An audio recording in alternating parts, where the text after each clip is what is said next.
कबीर परमात्मा के अपने आप उदाहरण देकर कहते हैं कि कबीरा वैद बुलाइया पकड़ के देखी बाँ, और वैद न वेद न जाने ही मेरा कर कलेजे माँ। कहते हैं डॉक्टर बुलाया, डॉक्टर ने नाड़ी देखी, बाँ पकड़ के, पहले ये थे थर्मामीटर हाथ से देखा करते हैं, और वैद कहता है इसका कोई बीमारी नहीं और रोज सूखते आवे। कहते हैं कबीरा वैद बुलाइया पकड़ के देखी बाँ, और वैद न वेदन जाने ही मेरा कर कलेजे माँ।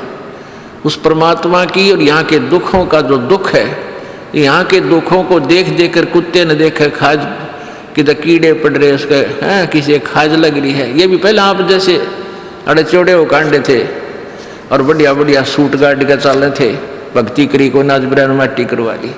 तो ये बातें उनको तुरंत याद आने लग जाएंगी जिनकी आंखों का मोतियाबिंद का ऑपरेशन हो गया, अर्थात जिनको तत्व ज्ञान हो गया। अब तो हम देखते हैं कुत्ते हैं, गधे हैं, सुअर हैं, बैल है, जोड़ रखा गाड़ी में, भर रखा सामान, चलता नहीं तो दे लट्ठा गद्दा गधोरी उस पर। तो हमने सोचा ये तो ऐसे बनते रहेंगे और हम ऐसे ही मनुष्य बने रहेंगे। काल ने ऐसी बुद्धि भ्रष्ट कर रखी हमारी, क्योंकि ज्ञान है नहीं। ज्ञान हो तो हम ये नहीं सोच सकते, क्योंकि यहाँ तो प्रत्येक प्राणी का अपना किया कर्म इसको मिलेगा। आज मनुष्य है, भक्ति ठीक की नहीं तो अगली योनियों अन्य प्राणियों की योनियों में जाएगा ही जाएगा। तो फिर ये बातें, यहाँ का यो कष्ट, किसी की किसी का हाथ कट रहा, किसी की टांग कट गई, कोई अंधा हो रहा, किसी का बेटा मर गया, किसी की बेटी मर गई, एक परिवार में दो तीन दिन इकट्ठे मृत्यु हो रही है। अब उस परिवार के स्थान पर आप अपने को सोचकर देखो जो जश्न मनाने की तैयारी में है, तो फिर ये बकवादें अब पलट जाएंगी। 90% जो हम वेस्ट करते हैं अपना समय इस पेट के लिए और इस संसारिक इन बकवादों को जोड़ने के लिए, ये 90% अपने आप शांत हो जाएगी। ना दहेज लेंगे ना देंगे। किसी के 2 कन्या हो जाती है, उसको नींद आनी बंद हो जाती है। ऐसा हमने अपने आप एक मकड़ी वाला जाल फैला के आप फंस बैठे उसमें दहेज के चक्कर में, क्योंकि हमें ज्ञान नहीं। हम किसी से आज पैसा लेते हैं, अगले जन्म में वो पैसा वापस देना पड़ेगा। किसी ने मान ले किसी को दबाव देकर दहेज का पैसा ले लिया, या वैसे 2 नंबर के काम करते ले लिया, लेकर दिया नहीं, अगले जन्म में वो पूरा करना पड़ेगा। किसी का गधा बनकर देना पड़ेगा, किसी का भैंस बनकर देना पड़ेगा, और या फिर अगले जन्म में वो दामाद बन के ले जाएगा जिसको आज तुम दामाद बन के ले रहे हो। तो इस पंगे में अनजान व्यक्ति दिया करे। परमात्मा ने जो आपको देना है वही देना है, आपके प्रारब्ध में लिख रखा है। उसमें आप अगर फेरबदल करने की चेष्टा करोगे दूना दुख उठाओगे। फेरबदल भी परमात्मा ही कर सकता है। शास्त्र अनुसार साधना करने से आपके भाग्य में ना होगा वो पुण्य, और परमात्मा करवा कर या अपने कोटे से देकर आपको यहाँ होटल वाली सुविधाएं अवश्य देगा, पर अधिक नहीं मांगनी चाहिए। तो ऐसे नानक साहब जी से किसी ने प्रश्न किया, क्योंकि नए नए भक्त बहुत जाते रहते हैं। कहते हैं हे गुरुदेव, हे परमात्मा, आप हमें कभी खुश नजर नहीं आते, आप खोए खोए से रहते हो।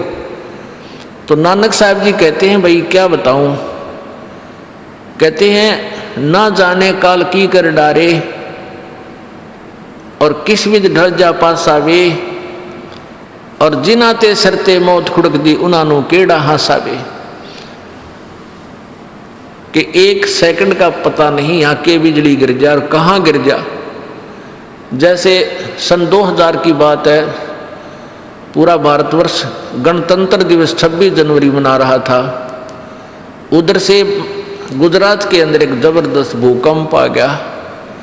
लाखों व्यक्ति अपने ही मकानों के नीचे जो 3-3, 4-4 मंजिल के सारा जीवन पीढ़ी 2 पीढ़ी लाग कर बनाकर उसमें जश्न मना रहे थे, उन्हीं के नीचे दब के और लाखों व्यक्ति मर गए।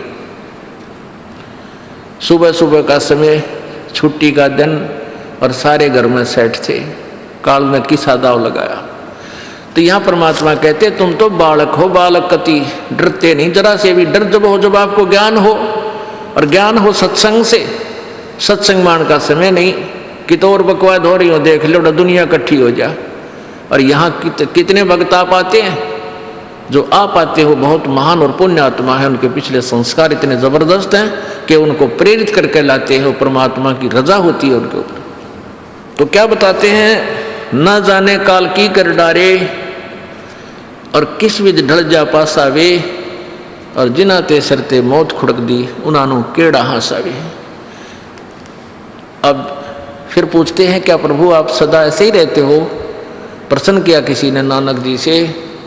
नानक साहब ने कहा कि भाई मुझे भी खुशी होती है, लेकिन वो खुशी हम ऐसे प्रकट नहीं करते जैसे अनजान लोग करते हैं, नाचे कूदो या हा हा हा दांदरे कर दे। नहीं, अंदर ही होता रहता हमारे जो कुछ होता है।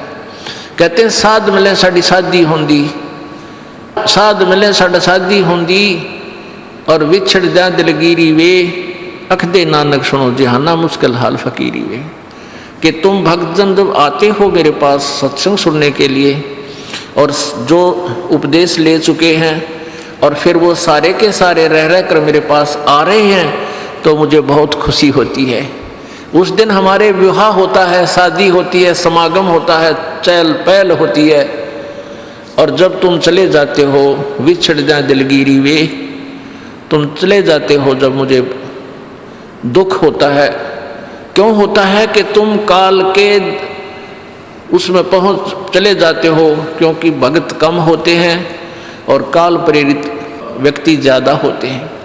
मुझे ये डर लगा रहता है कि कहीं ये बोली आत्मा उन काल के दूतों का ना फंस जा, और उनकी बातों माँ के भक्ति ना छोड़ दे, इनकी दुर्गति ना हो जा। जब तुम ठीक ठाक वापस आ जाते हो सभी, तो मेरी आत्मा खुश होती है। उस दिन मेरी खुशी का कोई ठिकाना नहीं होता, लेकिन वो होती है अंदर ही अंदर, लोग दिखावा नहीं होता। साध मिले साड़ शादी होंदी, और विछड़ जा दिलगिरी वे, अख दे नानक सुनो जहाना मुश्किल हाल फकीरी वे। भाई कहते हैं भक्ति करना बहुत मुश्किल है। मुश्किल इन काल के दूता ने बना दी, जनता ज्ञानहीन कर दी। जो भक्ति नहीं करते वो तो सीधे काल के जाल में है ही। जो भक्ति करने की चेष्टा करते हैं तो किसी का तो पति लाठी ठाए पाओगा, उसके पति ने कोई और इंजेक्शन ला जाएगा। यो क्यों होया भाई, हम भी तो नाम ले रहे हैं, हम वहाँ जाते हैं, हम तो 6 महीने साल में कभी कभी जाते हैं, और आप कहते हैं 10वें दिन भाग लेते हैं। तो भगत ने नाम ना ले रखा तो वो परेशानी पैदा करेगा ही करेगा। किसी की पत्नी ने नाम नहीं ले रखा, भगत ने ले रखा है, तो वह सींग पिनाए पावेगी। किसी के कहने सुनते हैं, जानते क्या सुनी घर में होगी। काल न तक करवाना है कि किसी प्रकार ये वहाँ जाना छोड़ दें, तेरे जाल में फंसे रहें, इसका तो पूरा प्रयत्न रहेगा। लेकिन पुण्यात्मा यु ज्ञान रूपी ढाल आपको इसलिए दी जाती है कि अपना बचाव करो, और भक्ति मत छोड़ना चाहे कुछ भी हो। आप पुण्यात्माओं अपने घर के काम में, ठीक है, पति पत्नी बच्चे सब कोई कार्य करना है तो सब मिलकर सलाह बनाकर कर लें, बहुत अच्छा होता है। उसमें कोई हानि लाभ भी हो जाती है तो विशेष दुख नहीं होता। उसमें अवश्य राय एक दूसरे की लेकर काम कर लेना चाहिए। और जब आता आत्म कल्याण का समय, उसमें किसी की राय की आवश्यकता नहीं। मान लीजिए आपने नाम लेना है और आपका पति नाट्य है, तो नाट्य जाएगा। ये अपने जीवन का सौदा तुमने खुद सोचना होगा, इसमें किसी की राय की आवश्यकता नहीं। आपने नाम लेना, आपकी पत्नी मना करती है तो करन दे, इसमें किसी की सलाह लेने की जरूरत नहीं, चाहे कोई राजी रहे चाहे नाराज रहे। यदि मीराबाई उस समय ये सोचती कि तेरी माँ क्या कहेगी, तेरे पिता क्या कहेगा, ये समाज क्या कहेगा, तो मंदिरों में जाती है। क्योंकि उस समय ठाकुर समाज अपनी बहन बेटियों को घर से नहीं निकलने देते थे, पर्दों में रखते थे। लेकिन मीराबाई बालक नहीं रही थी, समझदार थी वह। उसको पता था कि आज तो मैं लोक लाज कर मैं आकर भक्ति नहीं करूँगी और फिर कुतिया बनकर बाजार में हांडूंगी, कोई मेरी इज्जत का रक्षक नहीं मिलेगा।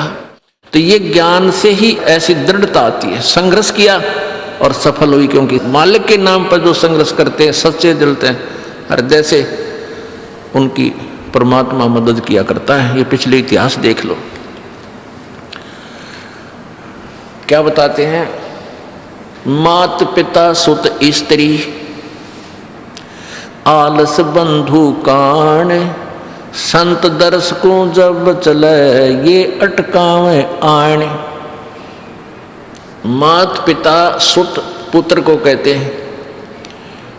स्त्री जैसे कोई बालक हैं 15, 16, 10 वर्ष के, वो माता पिता के अधीन होते हैं। और बच्चे का समझ में आ गई और माता पिता मना करते हैं तो उनके अधीन है वो। और बच्चे जवान हो गए, बूढ़ा बूढ़ी अगर समझ में आ गई, फिर वो बालक बाधा करेंगे, वो रोकते टोकते हैं। तीसरा दिन चल पड़ते हो, किराया कितने डावा फलाना है, यानी कुछ ना कुछ बाधा कर सकते हैं। किसी का पति बाधा कर सकता है, किसी की पत्नी बाधा कर सकती है। जब भक्ति की तरफ अग्रसर होता है या सत्संग में आने की तैयारी करता है।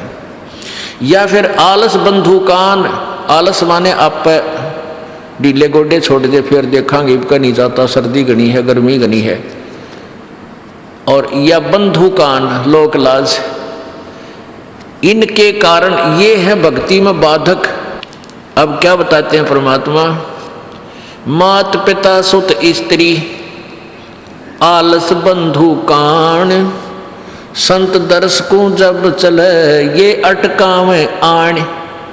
इनका अटकाया अटके नहीं, और संत दर्श को जाए कह कबीर सो संत है आवागमन नसावे।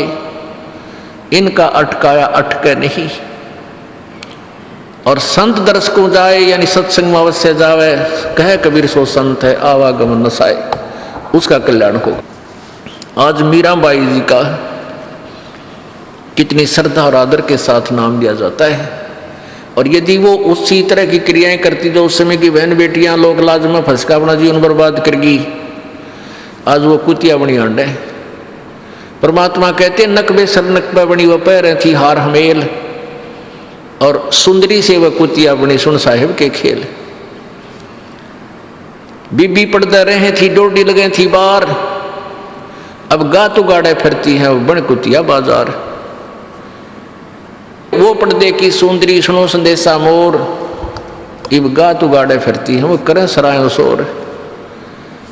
अब जो डोडी पर्दे जिनका लग गया करते, पर्दे में रहा करती थी, जो अपने आप को ऊंच घरों की बेटियां बहू कहा करती थी, उनका सत्संग की छीट लगी नहीं, करते बाहर निकली नहीं। पूर्व जन्म की पुण्यात्मा थी, उनको कोई रानी बन गई, कोई महारानी बन गई, कोई अच्छे घर में इस मायाधारी मस्करिया का जन्म हो गया। और वो भगवान से दूर रहने के कारण फिर अगले जन्म में कुतिया की योनि पाती है।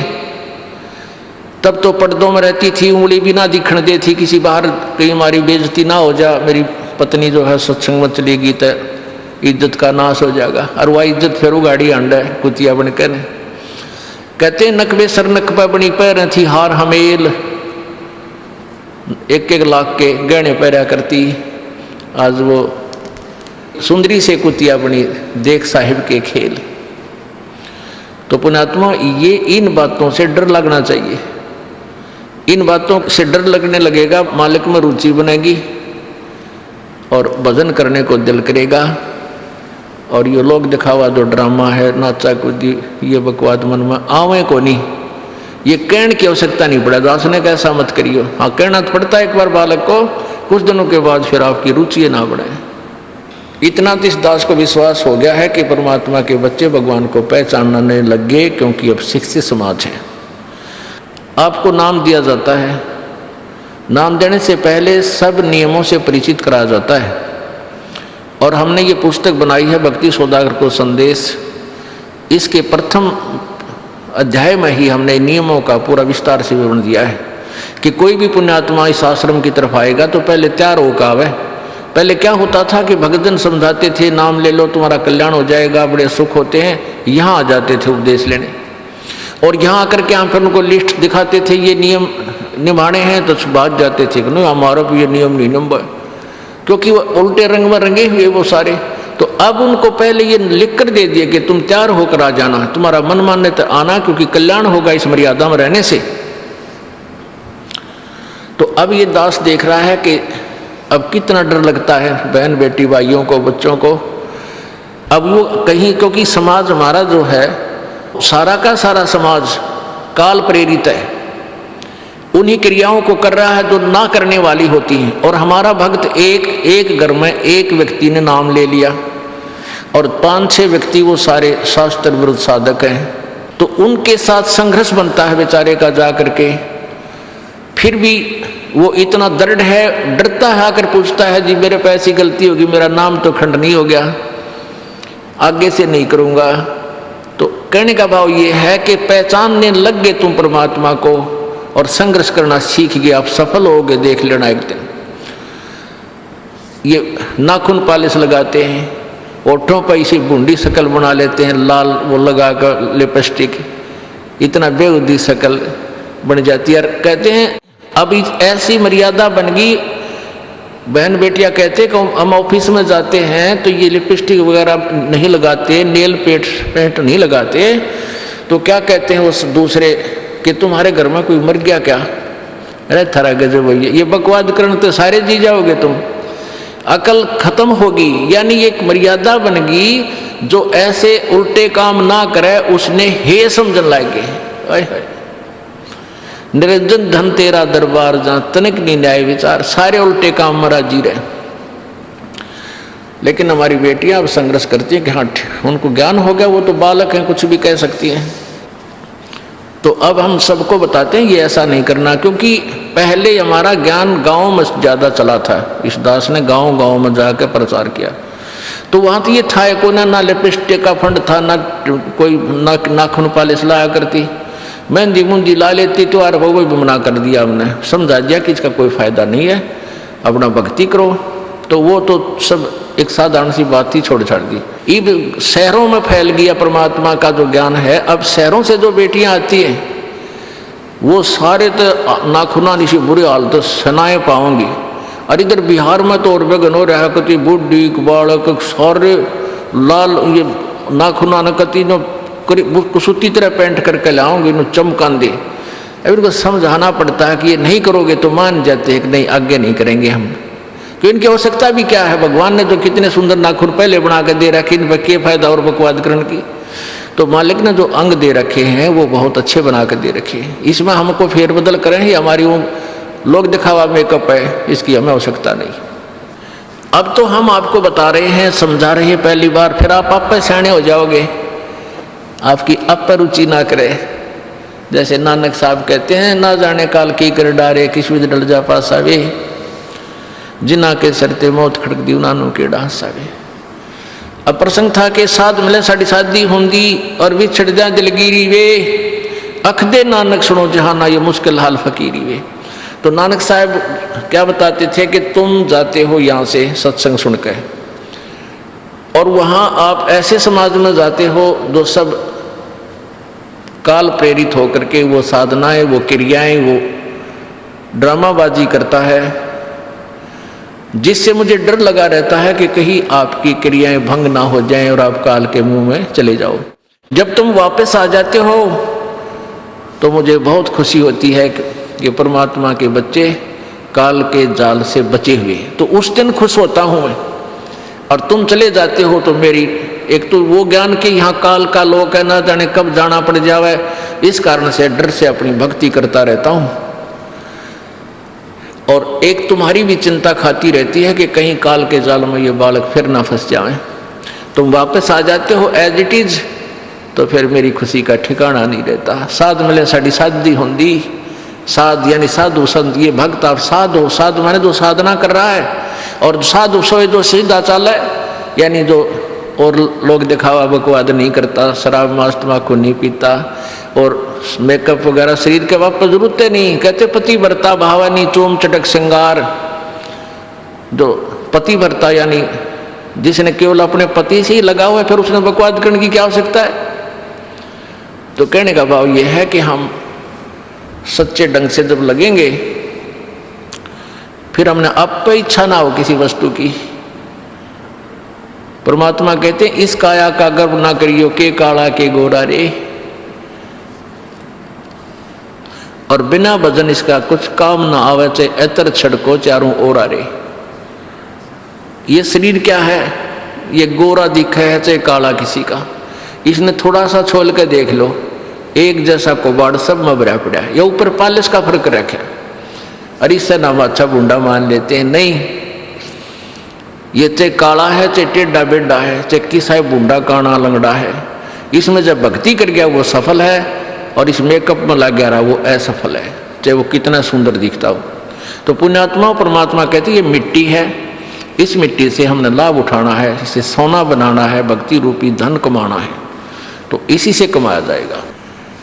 अब प्रसंग है कि झूठे सुख को सुख कहे, ये मान रहा मन मोद, ये सकल चबीना काल का, कुछ मुख में कुछ गोदी।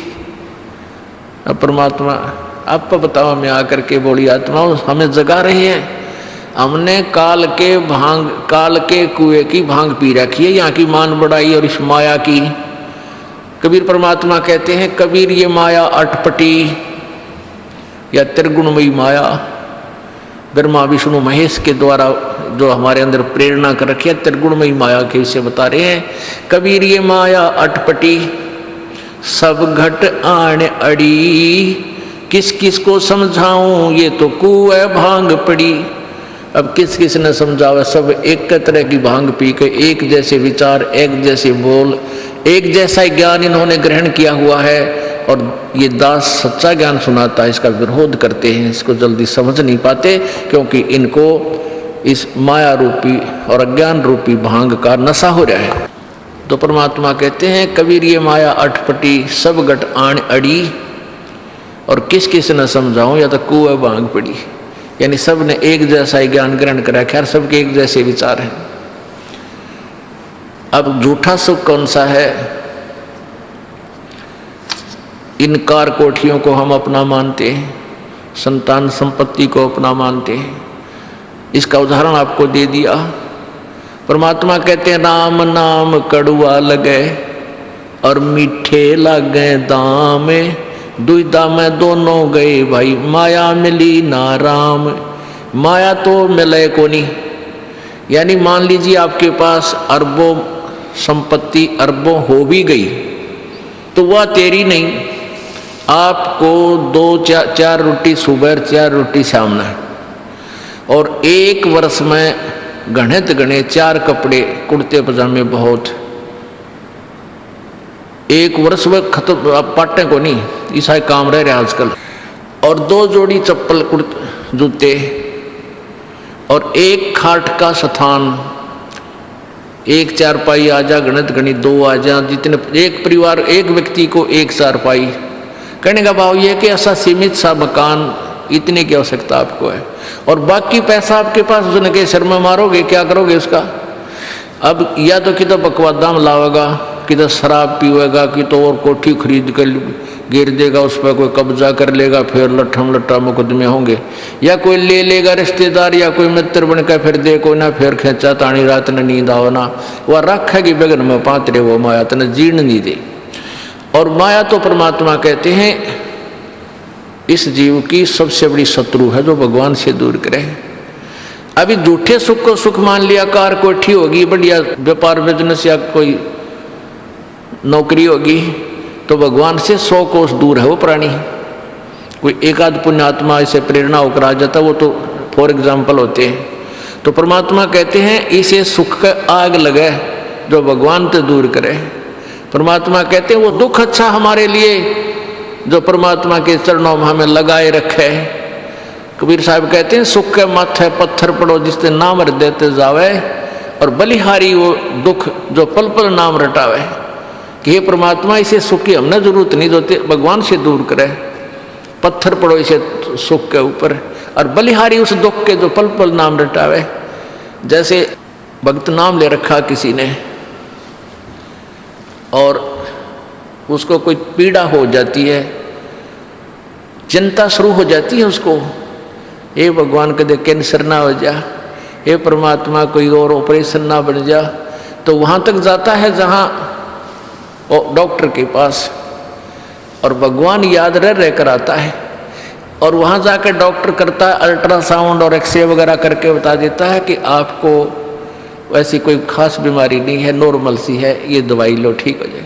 उसके बाद फिर परमात्मा के गुण कितने गाता है वो। जो भक्ति से दूर हैं वो तो भूल भाल जाते हैं, उनको तो परमात्मा याद आता है, कोई ना डॉक्टर दिखे। और पुण्यात्मा जो भक्ति करते हैं उनको डॉक्टर नहीं भगवान पहले दिखाई देता है। पुण्यात्मा, आपके प्रारब्ध में, आपके संस्कार में मृत्यु है और कैंसर से है, और वो होगी, नाम ले रखा आपने। और डॉक्टर ने भी डिक्लेयर कर दिया कि कैंसर है भाई। पीछे आपको उदाहरण दिया था, एक लड़का रोहतक से, इकलौता पुत्र, और 10 साल के बाद पुत्र प्राप्ति हुई, और उस लड़के का कान में कैंसर बता दी, PGIMS रोहतक तक। उन डॉक्टरों ने फाइनल कर दिया और उसका पूरा डाटा अपने मोबाइल में नोट कर लिया कि इसका ऑपरेशन करवा ले और दिल्ली ले जा, हम नहीं कर सकते। वो रोता हुआ यहाँ आए। अब क्या है कि ये काल बड़ा उस्ताद है, थोड़ा सा सुख होते ही भगवान ने भूलन लग जाए। वो 5 महीना में आए हमारे पास रोहतक से, जबकि आए महीना आना चाहिए था। 5 महीने में पता क्या भाई कितने दिन में आए, वो 5 महीने वाला गेला। हमें भी ज़्यादा खींचातानी करें भाई इतना लेट क्यों हो गया, तो भगवान ने नहीं चाहिए तो फायदा क्या होगा। ये कुदरती है, जब इस महीने 2 महीने में आपके प्रेरणा नहीं उठी, लोर नहीं उठी आने की, तो फिर भक्ति कहाँ चल रही है आपकी। बंधन तोड़ कर आ जाओगे जिसके अंदर भक्ति चल रही है, चाहे कितनी दूर भी क्यों नहीं है इंसान। भारत में कोई दूर थोड़ा, कोई वीजा थोड़ा बनवाना है दोबारा आने के लिए, और वो भी नहीं आ पाते हैं, फिर भक्ति नहीं चल रही उनकी। तो फिर रो दोनों, और लड़का भी रो और उसकी पत्नी भी रो, उसका बाप भी, दोनों। वो लड़का छोटा ही था, 12-13 साल का। कहने लगे जी कैंसर बता दी, हमारा इकलौता पुत्र है। बुरा हाल मेरी नहीं सुने, रोए रो। वहाँ बेटा बात सुनो, आप दोबारा चेक कराओ और पूरी श्रद्धा रखना मालिक में। आप दोबारा ऑपरेशन कराने से पहले चेक जरूर करा लेना, ऑपरेशन नहीं मना करता मैं, और ऑपरेशन भी मालिक की दया से सफल होया करे इसी बूंदी बीमारी का।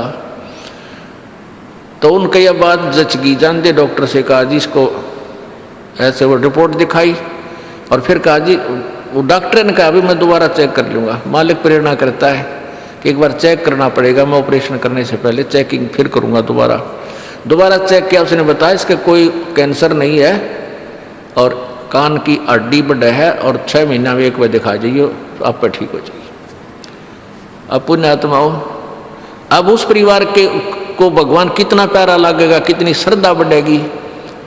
और आए महीने 2-2 चक्कर काटेंगे, तो इंसान तो होंगे, शैतान होंगे, तो फिर आपत्ति आओगी उन पर।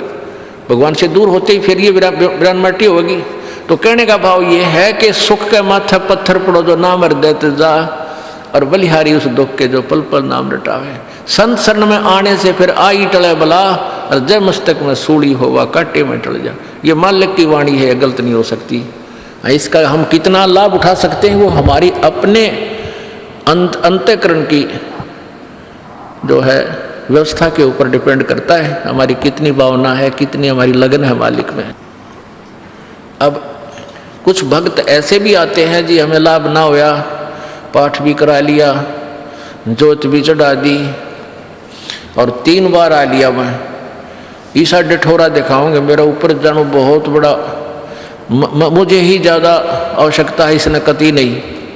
वो बेचारे बालक हैं, 1ली-2री कक्षा के, वो कुछ भी बोल सकते हैं, उनको ज्ञान ही नहीं। और ऐसे लाखों लोग हैं जिनको निरे सुख हो लिए। तो परमात्मा तो वही है, एक ही ट्रांसफार्मर में तो सबको कनेक्शन दे रखा है, और जिसके पंखे कूलर चल रहे हैं वो भी उसी लाइन से जुड़े हैं, और जिनके नहीं चल रहे हैं वो भी उसी लाइन से जुड़े हैं। तो उनका कोई कनेक्शन डिफेक्टिव है, उसको फिर चेक कराएं, लाइट पावर वही है। कहते हैं सतगुरु के दरबार में कमी काहे की ना, अंसा मौज नहीं पावता तेरी चूक चाकरी में। कि इस परमात्मा के दरबार में किसी चीज की कमी नहीं। और परमात्मा आप पर बताते हैं कि यदि तुझे लाभ नहीं मिल रहा तेरी चूक चाकरी में, आपके अंदर कोई श्रद्धा में कमी है, आपकी भावना में कमी है, या आपका कनेक्शन लूज है, आपका कनेक्शन कट ऑफ हो गया, वह पावर आ नहीं रही। इस परमात्मा कबीर जी के शब्द कोश में असंभव शब्द नहीं है। इस कबीर परमेश्वर की डिक्शनरी में इम्पॉसिबल वर्ड नहीं है, ये वो भगवान है। और फिर भी हम इससे लाभ नहीं प्राप्त कर पा रहे हैं, तो हमारी कोई क्रियाओं में, हमारी भावनाओं में त्रुटि है। और जब तक देखो सीधी सी बात है, हमने हैंडपंप से जल लेना है तो पात्र को नीचे ही रखना पड़ेगा। तो सतगुरु के दरबार में आके आपको अधीन होना ही पड़ेगा। अधीन हुए बिना भगवान मदद नहीं करेगा। रावण ने भक्ति भी की, लेकिन उसमें अधीन्य की कमी थी, और अधीन्य की कमी उसको लेकर डूबेगी। नहीं, रावण जैसी भक्ति कोई 7 जन्म नहीं कर सकता, कितना साधक बन जाओ।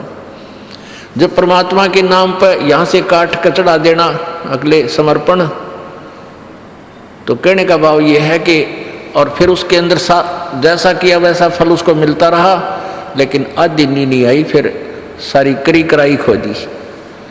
तो इसलिए हमारे अंदर विनम्रता यानी सच्ची लगन, अंतःकरण में सत्यता,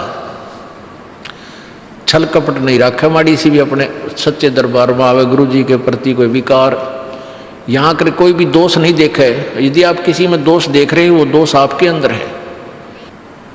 एक चोर के यहाँ कोई व्यक्ति डट गया रात में, रात चलता शरीफ व्यक्ति, तो वो चोर सारी रात जागता रहा कि कहीं ये रात ने उठ कर तेरे घर में गड़बड़ ना कर दिया, चोरी ना कर ले जा। और वो भला आदमी सामने सोया था, सवेरे उठा और सवेरे राम रमी करके चला गया, रात काटनी थी। अब वो दोष उस चोर में था कि कदे ये चोरी ना कर ले, रात ने तेरा सामान ना निकाल ले जा। और वो भला आदमी चैन से सो रहा, उसको लेना नहीं देना। तो ऐसे ही एक घर में चोर आ गया, रात रात चलता व्यक्ति था, वो था चोर, डट गया किसी के घर पर। उस भले व्यक्ति ने वो चोर ना दिखाई दे था, क्योंकि उसमें दोष नहीं था। उसने अपने घर में उसको रोका, गर्मी सर्दियों के दिन थे, वहीं जहाँ आप सारा परिवार सो रहा था वहाँ सो गया। रात ने उठ कर उन्हीं के घर में चोरी करके चोर जाता रहा। अब वो भले आदमी के मन में दोष नहीं था, वो ना जागया, क्योंकि उसने अपने जैसा दिखा था। और वो भला आदमी उस चोर के घर डटा, तो उस चोर ने वो भला आदमी भी चोर दिखाई देता, वो दोष उसके अंदर है। तो इसी प्रकार आप किसी अन्य में कोई दोष देख रहे हो, वो आपके अंदर उससे अधिक मिलेगा। ये टटोल कर देख लेना। जब आपके अंदर कोई दोष है नहीं, तो आपको दूसरे में दिखे को ना। ये एक अपना दर्पण है अपने अंदर के विकार देखने का। परमात्मा कहते हैं बुरा जो देखने में चला, बुरा ना मिलिया कोई, और जब दिल खोजा अपना, मेरे तो बुरा नहीं कोई। जो क्रिया हम बुराई करते हैं हम दूसरे में देख लेते हैं, 20 आगे गावांगे, देख रहे वो नौकरो थी, वो नौकरो था, और वो आप 20 करे उतने। तो हमने पहले अपने अंतःकरण को साफ करना चाहिए, फिर और करें तो अपने आप बढ़ेगा। तो हम ठेकेदार ना बनकर अपनी भक्ति करें और परमात्मा को पाने का प्रयत्न करें, यहाँ से पीछा छुटवाने का। ये व्यवस्था तो मालिक की है, वो किसने कैसे क्या सेट करना है। तो इस प्रकार यहाँ आते हुए भी लाभ नहीं हो रहा, फिर भी आपकी कोई कमजोरी आपको सेध रही है, दुख दे रही है, बाधक बन रही है, उसको ठीक करो। अब प्रसंग चल रहा है कि झूठे सुख को सुख कहे ये मान रहा मनबोध, ये सकल चबीना काल का, और कुछ मुख में कुछ गोद है। अब परमात्मा क्या बताते हैं,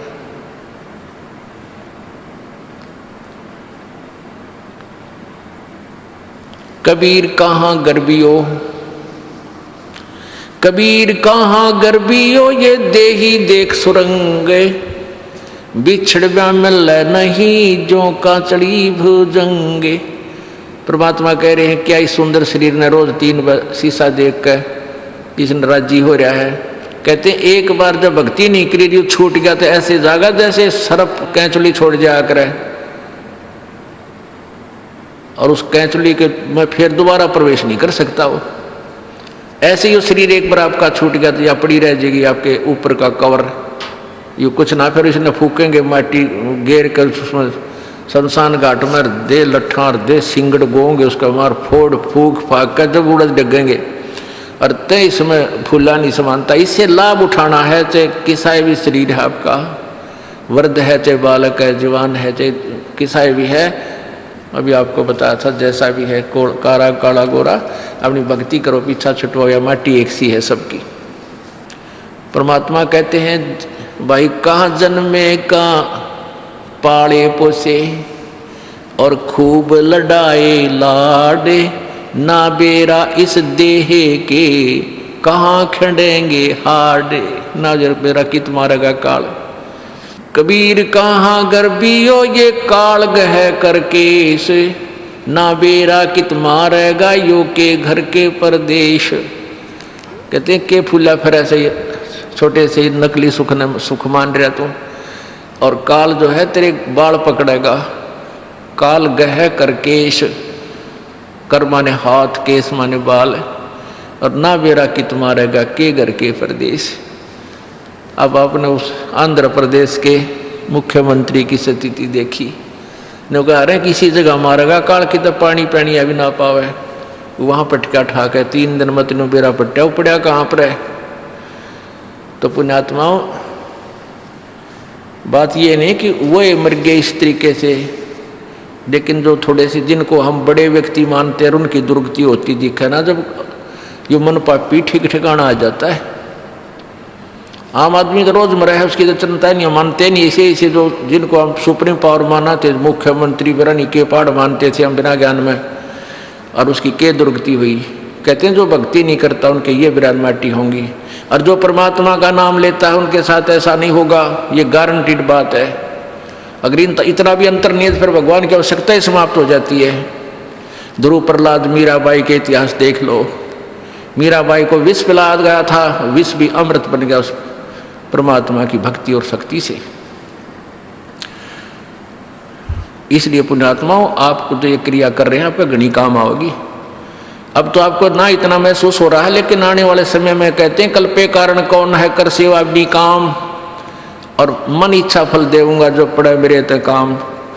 आपका मित्र है मुख्यमंत्री, आपका मित्र है प्रधानमंत्री, आपका एक्सीडेंट हो जाता है, एक्सीडेंट में मृत्यु हो जाती है, वो नहीं बचा सकता चाहे आपको कितना ही निकटतम है, वो स्वयं अपनी जान नहीं बचा सकता। तो वहाँ धनी का रोल शुरू हो जाता है, जहाँ परमात्मा का रोल शुरू होता है जो ऐसे स्थान पर आपकी रक्षा करेगा। तो हमने इन अन्य सहारों को त्याग कर परमात्मा का आसरा ही लेना चाहिए। जैसे द्रौपदी को नंगा किया जा रहा था, दुशासन उसका चीर पकड़ के उतारने को तैयार था, तो पहले तो उसके मन में ये था कि भीष्म पितामह, द्रोणाचार्य और कर्ण जैसे ये हमारे यहाँ पर वयोवृद्ध बैठे हैं, हमारे बुजुर्ग बैठे हैं, इनकी क्या हिम्मत है मुझे नंगी कर देंगे सभा में। सभा में पूरी हजारों की संख्या में आदमी बैठे और 500 पांडव बैठे वहां पर जुए में हार के द्रौपदी को। पहले तो उसने देखा कि भीष्म पितामह, द्रोणाचार्य और कर्ण जैसे योद्धा बैठे हैं, ये सूरवीर व्यक्ति हैं, किसी भी बहन बेटी की बेइज्जती सूरवीर सहन नहीं कर सकता। लेकिन वो उस दुष्ट दुर्योधन के मलिन अन्न को खाकर भीष्म पितामह, द्रोणाचार्य और कर्ण जैसों की भी बुद्धि भ्रष्ट हो गई थी, और वो भी बैठे बैठे देख रहे हैं, वो उसका नंगी करने के लिए तैयार है। तो उनके मन में कितना दोष होगा नालायकों के। या तो खड़ा होकर कह देना था खबरदार जब लड़की का हाथ लगाया निकम्यो, और उन तीनों योद्धाओं में से एक भी खड़ा होकर ये कह दे खबरदार देश बेटी को हाथ लगाया है, तो दुशासन की औकात नहीं थी उसको दोबारा छू दे कपड़े को। वो इतने सूरवीर थे, उनको सबको पता था, लेकिन ज्ञान बिना और दुष्ट व्यक्ति के संग में अच्छे व्यक्ति भी बुरे बन जाते हैं। इसलिए सत्संग की आवश्यकता पड़ती है, सज्जन पुरुषों के संग की आवश्यकता है। तो ना तो भीष्म पितामह बोला, ना द्रोणाचार्य, ना कर्ण, फिर उसने सोची, पहले तो उनकी तरफ देखा द्रौपदी ने, लेकिन नीची नाड़ गर्दन कर ली, किसी ने कोई जवाब नहीं दिया। अपने पांचों पांडवों की तरफ देखा, जब तक तो ये सोच रही थी ये पांचों पांडव इन उद्मस तार देंगे, जब मेरे से हाथ भी लगा दिया तो ये मेरे रक्षक हैं, मेरे पति हैं। जब पांचों पांडवों की तरफ देखा तो उन्होंने भी नीची गर्दन कर ली, क्योंकि वो जुए में हार चुके थे। उस समय एक भगत बीज वहां बैठा था, विदुर, जो दुशासन का चाचा था, दुर्योधन का चाचा था, अंकल। उसने खड़ा होकर कहा था कि अरे बोले, अरे निकम्यो, दुशासन, दुर्योधन, तुम किसको नंगा कर रहे हो, किसकी बेइज्जती करना चाहते हो? तुम एक का परिवार, चाचे ताऊओं की इज्जत न्यारी नहीं होती बुद्धिमान व्यक्ति को। विदुर कहे ये बंधु थारा, एक का कुल एक का परिवारा। अब इस बात को जब विदुर ने कहा कि भले आदमियों तुम यूं तो देख लो, बेइज्जती किसकी कर रहे हो? पांडवों की पत्नी में तुम्हारी पत्नी में क्या अंतर है? दुनिया के थूकेगी तुमने, तुम्हारा एक ही कुल है, एक ही परिवार है, तुम अपनी इज्जत आप उतार रहे हो। कहते हैं दुशासन ने, दुर्योधन से छोटा भाई था, जो अपने चाचे के मुंह पर थप्पड़ मारा कि तू तो पांडवों का चमचा है। इन की ओर बोला करे सदा, तो बांदी का जाया है ना, तू बांदी से उत्पन्न हुआ है, क्योंकि वो बांदी से जन्म था। विदुर के मुख पर लगा थपेड़ा, तू तो है पांडवों का चेहरा और तू तो है बांदी का जाया। और वहां पर कहते हैं भीष्म, कर्ण और द्रोण मुस्काया। अपने आत्माओं, इन भीष्म पितामह, द्रोणाचार्य तो गुरु जी थे, और कर्ण भी बहुत गणमान्य व्यक्तियों में से समझदार, बुद्धिमान और दानी माना जाता था। कहते हैं इतना दान करता था, एक बार सोने के दांत थे, उसके दांत भी तोड़ कर दे दिए थे, इतना दानी था। पर ज्ञान बिना उस दान का के चाटा है? विवेक बिना इंसान नहीं रहता। तत्व ज्ञानहीन प्राणी चाहे कितना भी अच्छा दिखता हो, वो अच्छा रह ही नहीं सकता। परमात्मा का सहारा चाहिए। तो वहां क्या है कि जब उसने न्यू कहा ना, तू तो है बांदी का जाया, दुशासन ने, तो वहां कहते ये तीनों सूरवीर बैठे थे, योद्धा दांतरे काटने लगे, दांतरे काटने और हंसे मुस्कुराए। फिर जब उसने अपने चाचे का थप्पड़ मारा और ये कहा तू तो है बांदी का जाया, तो भीष्म, द्रोण और कर्ण मुस्काया। जबकि उन्हें खड़ा हो गया, धमकाना चाहिए था, निकम्मे तने अपने चाचे पे हाथ ला दिया, तेरे जैसा दुष्ट नहीं। अपने बाप पर हाथ उठा दिया, चाचा पर हाथ उठा दिया, तो एक जैसी बात है। लेकिन वो हंस मुस्कुराए अंदर अंदर। अरे थरा गजब भैया। तो पुण्यात्माओं, या तो पंचायत में जावे नहीं, और जावे तो वहां निष्पक्ष बात करे, मानना चाहिए कोई मत मानने, खड़ा होकर कहे कि ये गलत, ऐसा है भाई, ऐसा नहीं है, कोई मानना ठीक से, नहीं तो उठ कर आ जाओ। वहां उस अन्याय को सहन नहीं करना चाहिए, देखना नहीं चाहिए, उसमें दोष लगता है। तो विदुर उसी समय उठकर बाहर आ गया जब उसकी बात नहीं चली, और जो कहनी थी वह सच्ची कह दी, उठ कर आ गया। तो एक था पंचायती उसमें। ये तो द्वापर की बात है, रीब के पंचायतिया का तो कहना है कि है, इब तो मुँह देखमा बात हो सारा। तो पुण्यात्मा, पुराने समय की बहुत सी कहानियां ऐसी हमने सुनने को मिली, जो पंचायती हुआ करते। गांव जैसा न्याय कहीं नहीं हो सकता अगर गांव का आदमी को सब बात का पूरा पता होता है कि किसकी क्या गलती है। एक लड़के ने किसी गरीब व्यक्ति की बहन बेटी को 19 कह दिया, एक मतलब नंबरदार के लड़के ने, बहुत पुरानी बात है। तो वो पंचायत कर ली, उसको पता नहीं था कि मेरे लड़के ने ऐसी गलती कर रखी है, और उसी को न्यायाधीश चुन दिया कि फैसला आपके हाथ में। फिर सारी कहानी बताई गई, लड़का भी बुला लिया, लड़की वाले भी बुला लिए। जब उसको पता चला कि मेरे इकलौते पुत्र था, उसने आज ऐसी गलती की है, तो उसके पास गन थी। उसी समय अपने पुत्र की तरफ निशाना साध दिया कि तो मेरा बेटा नहीं, मेरा दुश्मन है। तो जिसकी लड़की थी उसने उसको ऊपर को कर दिया, लड़के का नहीं लगने दिया, कि जब आप इतना दुख मान लिया तो हमारा न्याय हो गया।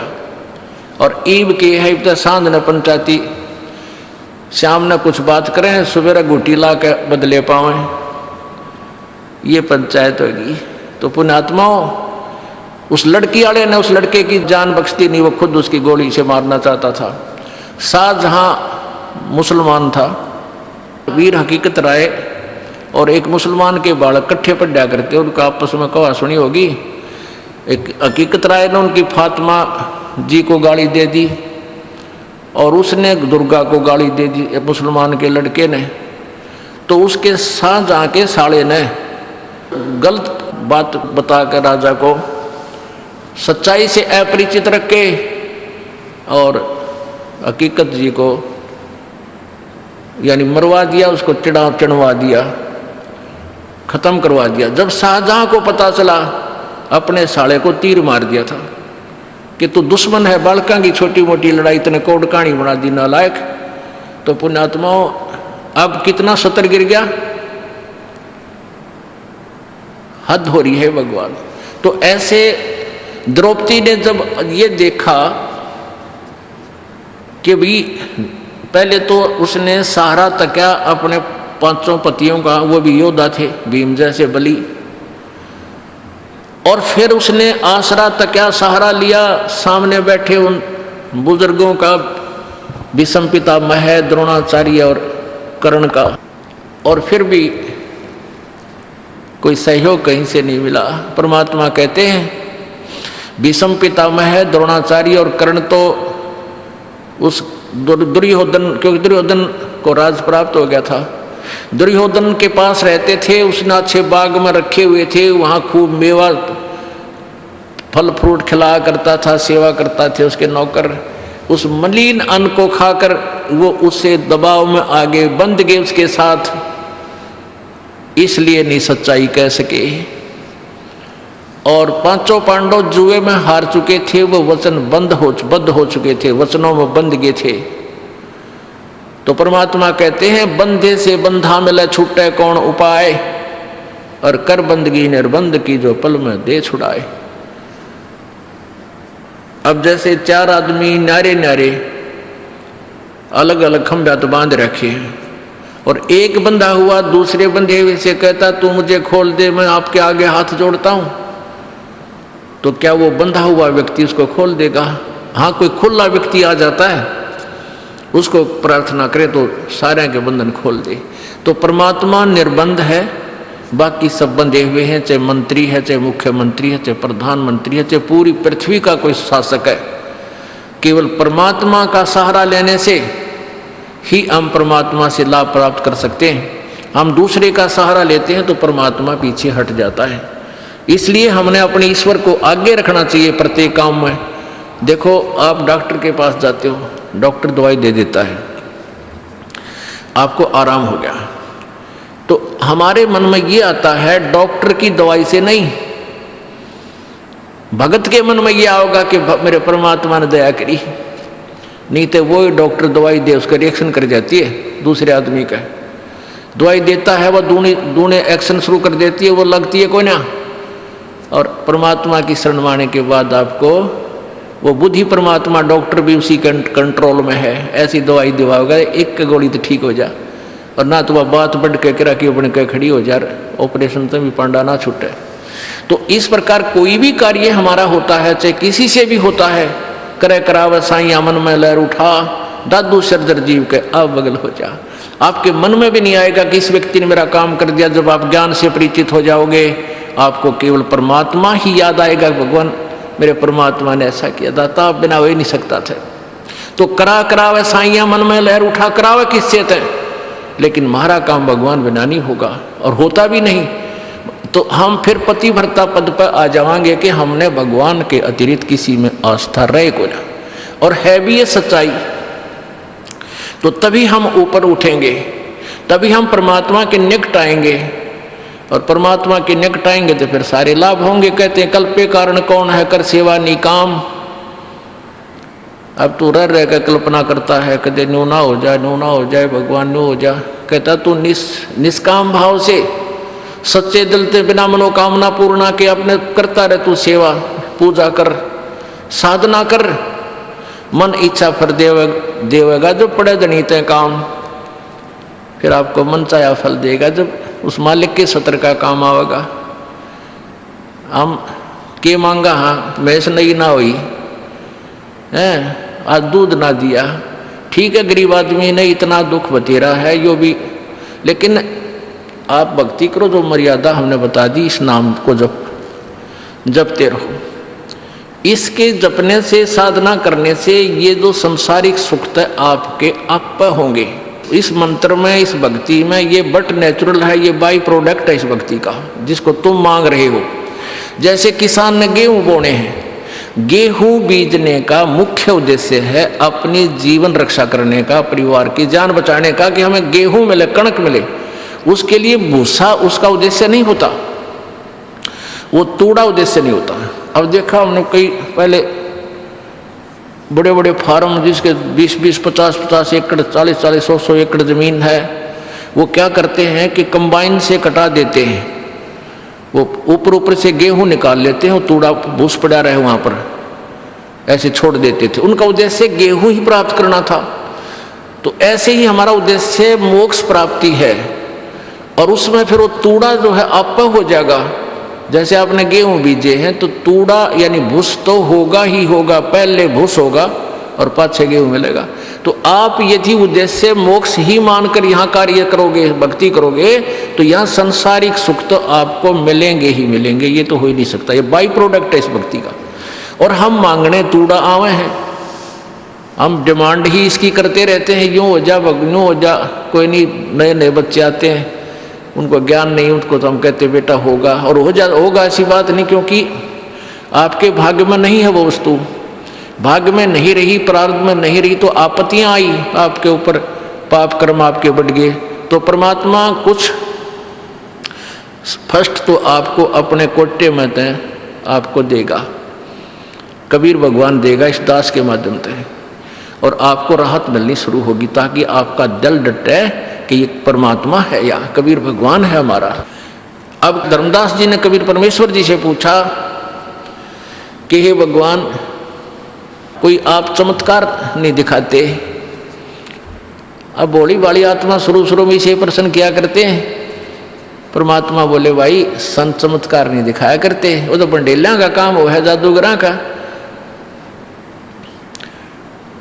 और फिर क्या देखता है, कुछ दिनों के बाद वो भी ठीक हो गया, उसका भी आराम हो गया, वो रोता आया था, उसका सुख हो गया।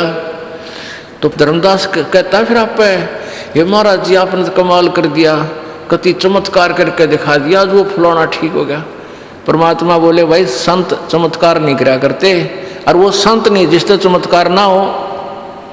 अब दोनों बात है, जातुर हो जाएगा, जातुर, ये ऐसे संत नहीं कहा करते, वो तो ड्रामेबाज और माया के लोभी बकवास किया करते हैं।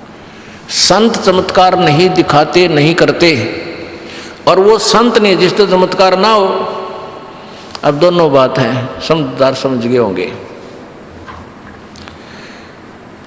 अब प्रसंग चल रहा था कि हमने परमात्मा को ही आधारित मानकर चलना पड़ेगा, और परमात्मा में कितनी श्रद्धा हो कि साईं यो मत जानियो प्रीत घटे मम चहत, मरूं तो तुम सुमरत मरूं जीवत सुमरूं नत। अब एक भक्त की कैसी भावना होनी चाहिए अपने परमात्मा के प्रति। परमात्मा में इतना प्यार, इतना कसक, इतना लगाव हो कि भगवान को ऐसे ही मत समझना, परमात्मा को ऐसे ही ना समझना, मेरे दिल में प्रीत कम ना हो जा। साईं यूं मत जानियो प्रीत घटे मम चत, और मरूं तो तुम सुमरत मरूं और जीवित सुमरुनित, कि परमात्मा को ऐसे ही कोई ऊपरले भाव से ही इसमें लगाव मत बनाना। परमात्मा ऐसी वैसी चीज नहीं है, ये बहुत ही इम्पोर्टेंट वस्तु है, और इसको ऐसी वैसी बात मत समझना। यानी जिसका नाम भगवान और सारी सुख दे, और फिर हम उसको ऐसे वैसे ऊपरले भाव से उसमें लगाव रखते हैं। आइए अब हम उन श्रद्धालुओं के अनुभव जानते हैं जो जगत गुरु तत्वदर्शी संत रामपाल जी महाराज जी से दीक्षा प्राप्त कर चुके हैं तथा उनके द्वारा बताए गए भक्ति मार्ग पर चल रहे हैं। नमस्कार जी।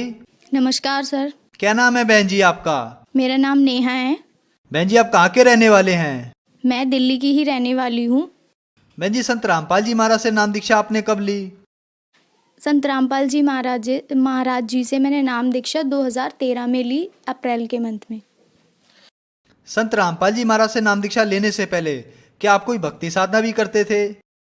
संत रामपाल जी महाराज जी से दीक्षा लेने से पहले हम देवी देवताओं की पूजा करते थे, जिसका हमें पता ही नहीं था कि देवी देवता की पूजा क्यों और किस लिए करनी चाहिए। क्योंकि कोई भगवान ऐसा नहीं हो सकता कि उसके चमत्कार किसी को बताने से वो चमत्कार ही गायब हो जाए।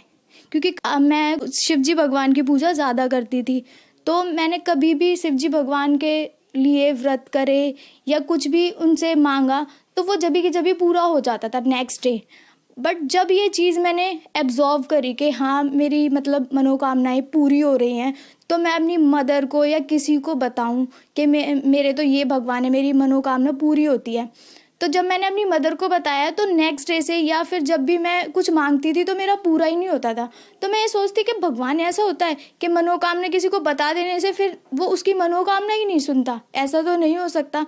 तो मेरे मन में बहुत सारे सवाल उठते थे कि लोग बोलते हैं, रूढ़िवादी परंपरा है कि गर्ल्स के पीरियड्स होते हैं तो वो मंदिर में नहीं जा सकती, वो कोई भी भगवान है उसके आसपास भी नहीं जा सकती। क्यों नहीं जा सकती? क्योंकि जो ये चीज़ है वो तो परमात्मा ने ही उसे दी है, नेचुरली है, कोई हमने अपने आप थोड़ी ही लगाई है जो इस चीज़ को इतना अछूत मानते हैं। तो मेरे माइंड में बहुत सारे क्वेश्चंस घूमते थे। हमारी एक पर्सनल शॉप है प्राइवेट जो मेरे फादर चलाते हैं इलेक्ट्रॉनिक की, उस पर क्योंकि हम किसी भी डेरा से या किसी भी गुरु के बारे में ना तो जानते थे और ना ही मेरे फादर को कोई इंटरेस्ट था। एक मेरी आंटी थी जो कि राधा स्वामी से जुड़ी हुई थी, वो हमें बोलती थी और हमारे फादर को कि तुम ये बुक पढ़ो, तुम्हारे ज्ञान समझ में आएगा तो तुम गुरु भी बनाओगे और गुरु बनाना हमारे लिए बहुत ज़रूरी है। बट मेरे फादर जब भी उस बुक को लेके आते थे, डेरा मतलब जो वो आंटी थी डेरे से लेके आती थी वो बुक मेरे फादर को देती थी। जब भी मेरे फादर उस बुक को पढ़ते थे तो नेक्स्ट डे हमारी शॉप पे ना कुछ नुकसान ही हो जाता था। तो मेरे पापा उसको पढ़ के थोड़ा बहुत और वापस कर देते थे कि ये बुक पढ़ने से मुझे हानि हो जाती है तो मैं इस बुक को क्यों पढूं। उस टाइम हमारे दिन ऐसे थे कि आर्थिक स्थिति भी, हम पैसे कमाते थे, महीने में लाख रुपए आते थे, पर यही नहीं पता चलता था कि वो पैसे गए कहाँ। क्योंकि हमारे ऊपर जो हमारे चाचा ताऊ थे, हमारे सगे, उन्होंने ही हमारे पापा के ऊपर जिन्न और प्रेत मतलब जो काली तांत्रिक विद्या होती है वो करवा रखी थी। मेरे फादर गुटखा भी खाते थे। तो फिर संत रामपाल जी महाराज के बारे में जानकारी आपको कहाँ से मिली? एक दिन शॉप पे एक संत रामपाल जी महाराज का शिष्य आया और उसने मेरे फादर को बोला कि तुम ये बुक ले लो। तो मेरे फादर ने बोला कि नहीं मैं नहीं ले रहा, ये बुक सब गुरु मतलब ऐसे ही होते हैं, हमें नहीं लेनी ये बुक। तो वो मतलब ज़बरदस्ती बोला कि नहीं आप ले लो ये बुक। तो मेरे फादर ने फिर उस बुक को लिया और उस बुक को लेते ही विद इन 2 या 3 डेज़ में, रात भी दिन भी, मुझे भी बोला कि तू मुझे पढ़ के सुना दे, मेरे को दिखाई नहीं दे रहा। पर हमारी बुद्धि इतनी बच्चों वाली थी, हमने बोला नहीं हम नहीं पढ़ रहे, आप खुद ही पढ़ लो। उस बुक को पढ़ा तो मेरे फादर बोले कि मुझे जाना है बरवाला और नामदान लेके आना है।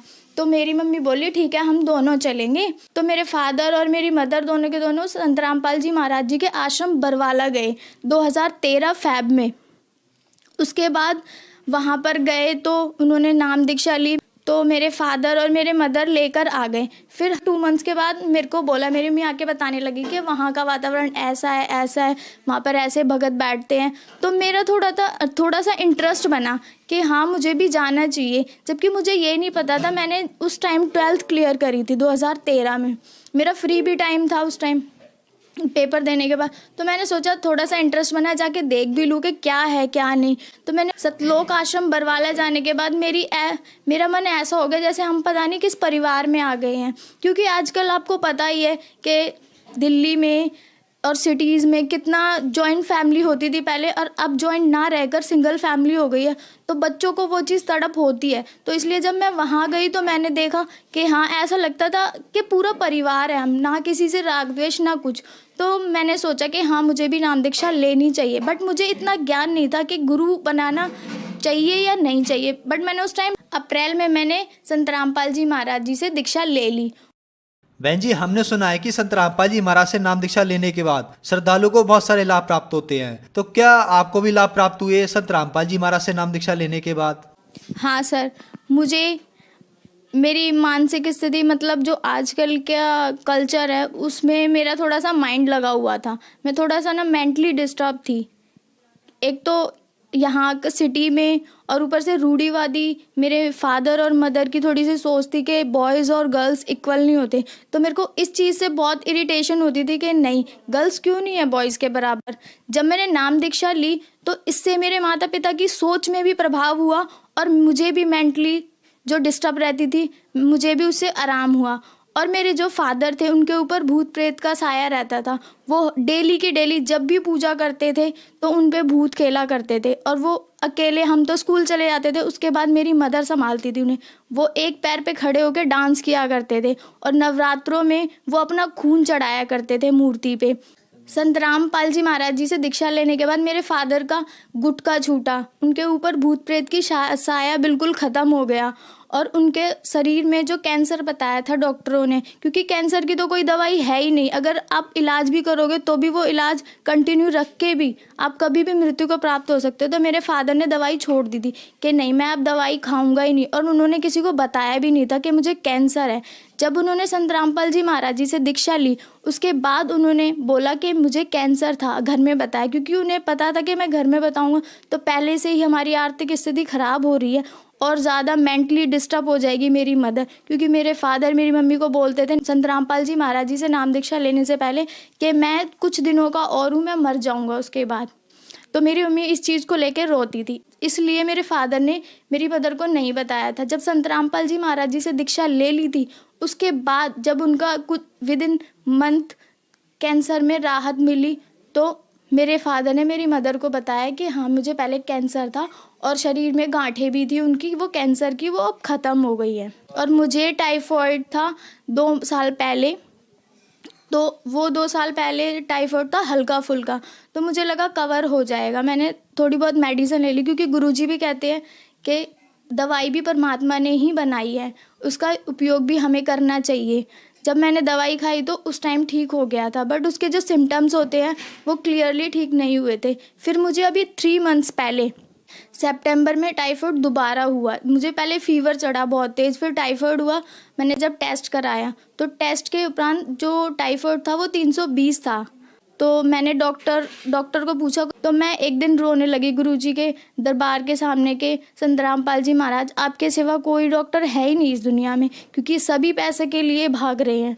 किसी को ज्ञान ही नहीं है कि समाज की सेवा से लाभ होता है या पैसों से लाभ होता है। तो उसी टाइम मैंने जल अमृत लिया जो संत रामपाल जी महाराज के जो दिया जाता है आश्रम में, मैंने वो प्रसाद लिया और उस प्रसाद को लेते ही विद इन आवर मेरा जो फीवर था वो बिल्कुल गायब हो गया और मुझे रिलैक्स फील हुआ। तो फिर मैंने दवाई छोड़ दी। मैंने कहा मैं अब दवाई नहीं लूँगी, जब मेरा टाइफॉइड परमात्मा ने ठीक ही कर दिया तो मैं डॉक्टर के आगे धक्के क्यों खाऊं। पहले आर्थिक स्थिति खराब थी, जब संत रामपाल जी महाराज जी से दीक्षा ली तो हमारी जो आर्थिक स्थिति थी वो भी ठीक होने लगी, क्योंकि जो हमारे पैसे थे पहले हमें यही नहीं पता चलता था कि वो जाते कहाँ हैं, क्योंकि हर महीने हर तीसरे महीने तो हमें तांत्रिकों के पास जाना पड़ता था कि हमारे भूत प्रेत वापस आ गए हैं तो उन्हें भगाओ। इन्हीं के चक्करों में लगे रहते थे हम। जब हम संत रामपाल जी महाराज जी से दीक्षा लेकर आए तो हमें इन खर्चों से भी निजात मिला और बाकी जो डॉक्टर्स को खर्चे देने पड़ते थे फालतू दवाइयों के, उनसे भी निजात मिला। तो जो भी अब मेरे पापा कमाते हैं उससे हमारी फाइनेंशियल स्टेटस ठीक हुई। आज मेरी फैमिली संत रामपाल जी महाराज जी की दया से बिल्कुल खुशहाल है।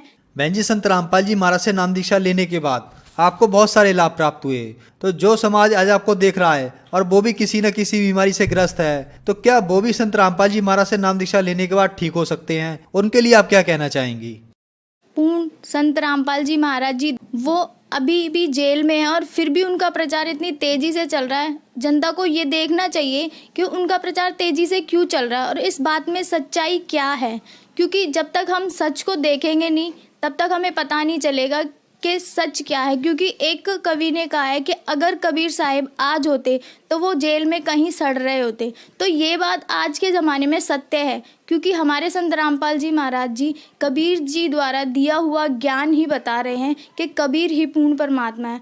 इसीलिए हमारे संत रामपाल जी महाराज जी को राजनीतिक षड्यंत्र के तहत जेल में डलवाया गया है। तो जब तक जनता जागरूक नहीं होगी तब तक कुछ नहीं हो सकता, क्योंकि इतने युग बीत गए हमें भटकते भटकते, और इन गुरुओं को भटकाते हुए गुरुओं ने हमें इतना भड़काया है कि हमें हिंदू, मुसलमान, सिख, ईसाई बना दिया है, जबकि परमात्मा एक है। जब परमात्मा एक है तो हम इतने सारे गुटों में क्यों बटे हुए हैं? जब बच्चा होता है तो अपनी माँ की कोख में एक ही प्रकार से जन्म लेता है, तो उसका भगवान अलग कैसे हो गया? सब धर्मगुरु कहते हैं कि परमात्मा एक है, तो उस परमात्मा का नाम क्यों नहीं बताया आज तक किसी ने कि वो परमात्मा कौन है, उसका नाम क्या है? चाहे वो हिंदू हो, चाहे वो मुसलमान हो, चाहे वो सिख हो, चाहे वो ईसाई हो, तो हम क्यों अलग अलग पूजा कर रहे हैं जब परमात्मा एक ही है? तो मैं आप सबसे यही निवेदन करना चाहती हूँ कि जब परमात्मा एक है तो उस परमात्मा की खोज करो कि वो है कौन, जो सबको लाभ देता है और मोक्ष प्रदान करता है।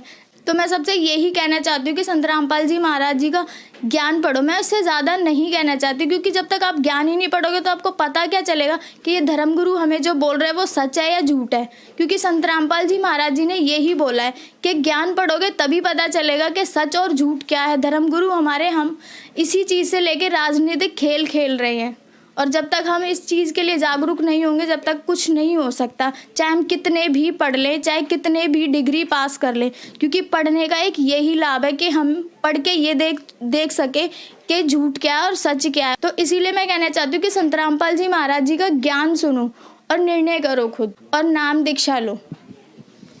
बहन जी, संत रामपाल जी महाराज से नाम दीक्षा कैसे ले सकते हैं? संत रामपाल जी महाराज जी से नाम दीक्षा चैनल पर, टीवी पर आता है, उसके नीचे हेडलाइंस चलती हैं। उस हेडलाइंस में कॉन्टैक्ट नंबर होते हैं। उस कॉन्टैक्ट नंबर के थ्रू आप कॉल करके आप पता कर सकते हैं कि हमारे आसपास नामदान केंद्र कहाँ पर है। क्योंकि पहले तो बरवाला में नामदान दिया जाता था, बट परमात्मा ने अब इतनी सुविधा कर दी कि लोगों को कष्ट ना करना पड़े, अपने नज़दीकी नामदान केंद्र खुलवा दिए ताकि वहाँ से ले सके। क्योंकि जो पूर्ण संत होता है उसकी पूर्ण शक्ति कहीं से भी, जैसे सैटेलाइट जो ऊपर होती है उसकी सैटेलाइट की शक्ति वहाँ से भी यहाँ हमारी टीवी चल रही होती है, जबकि हमें सैटेलाइट दिखाई नहीं देती कि सैटेलाइट है कहाँ। ऐसे ही पूर्ण संत तो उससे भी ऊंचा होता है, वो कहीं पर भी हो उसकी शक्ति वहीं से काम करती है। इसी प्रकार हमारे जो नामदान केंद्र खोले हुए हैं, आप वहाँ जाकर आप नज़दीकी नामदान केंद्र से जब भी आपको टाइम लगे, जब भी आपको ज्ञान समझ में आए पूरा, आप वहाँ जाकर संत रामपाल जी महाराज जी से नाम दीक्षा लेकर पूर्ण मोक्ष और लाभ प्राप्त कर सकते हैं। धन्यवाद बहन जी।